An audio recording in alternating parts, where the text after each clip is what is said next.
Hi friends. ఒకరోజు 5 మంది ఉపాధ్యాయులు కారులో ప్రయాణం చేస్తున్నాం.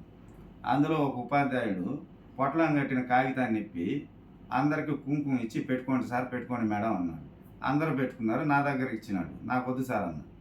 సార్ పెట్టుకోండి సార్ అన్నాడు. సార్ నాకు వద్దు సార్ అన్న. ఏం సార్ మీరు దేవుణ్ణి నమ్మరా అని. అవన్నీ ఎందుకు లేదు సార్, వద్దన్నాను కదా అని. కాదు సార్ మీరు దేవుణ్ణి నమ్మరా అని. ఈయన ఇట్లా లాగేసరికి సరే సార్ నేను నమ్మను అని చెప్పాను. మరి చిన్నప్పుడు మీరు దేవుణ్ణి మొక్కలేదని. చిన్నప్పుడు గుడికి వెళ్ళినాను, దేవుని కూడా మొక్కినాను. ఇప్పుడు నేను మా భార్య కోసం గుడికి వెళ్తాను కానీ నేను మొక్కను సార్ అని చెప్పాను. మీరు మొక్కనప్పుడు దేవుణ్ణి నమ్మనప్పుడు అసలు మీరు గుడికే పోకూడదు అని అన్నాను.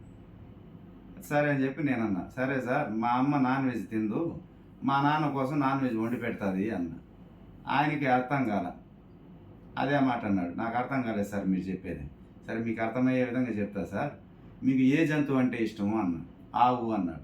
ఎందుకు అని అడిగితే నాకు ఉద్యోగం రాకమునుపు నేను ఆవులు మేపేవాడిని. నేను ఎక్కడికి తీసుకుపోయి మేపుతారు సార్ అన్న. పచ్చిక మైదానాల్లోకి అని. ఆవు ఏం మేస్తుంది సార్? గడ్డి మేస్తుంది అన్నాడు. మరి మీరు గడ్డి తింటారా అన్న. అదేం సార్ అట్ట అంటున్నారు అని. నా దృష్టాంతంలో ఉన్న ఆంతర్యాలని అవతల వాళ్ళు గ్రహించినారు కానీ ఈయన గ్రహించలేక తెల్లమొఖం వేసినాడు. వాళ్ళకు కాస్త నవ్వేసరికి ఈయనకి ఏదో ఒకలాంటి ఈగో హట్ అయినట్టున్నది. ఇంకొకటి కదా అన్నాడు, సార్ మీరు దెయ్యాలను నమ్ముతారా అని. నేను నమ్మను సార్ దెయ్యాలను కూడా అని. మరి అయితే ఒక రాత్రి శ్మశానంలో పోయి పడుకుని రండి అని. మా ఇంట్లో ఏసీ గది పెట్టుకొని నేనేది సార్ శ్మశానంలో పోయి పడుకునేది అని అన్నా. మీరు లేదంటున్నారు కదా దెయ్యాలు, మరి నిరూపించండి. లేని దాన్ని నేను ఎట్లా నిరూపించేది? ఉందని మీరు నమ్మితే మీరు నిరూపించండి. మీరు పోయి శ్మశానంలో పడుకోండి. తెల్లారితో లేచి వచ్చినారంటే దెయ్యాలు లేవని అర్థం. ఒకవేళ మీరు రాలేదనుకోండి, దెయ్యాలు ఉన్నాయని అప్పుడు నమ్ముతాలే సార్ అన్న.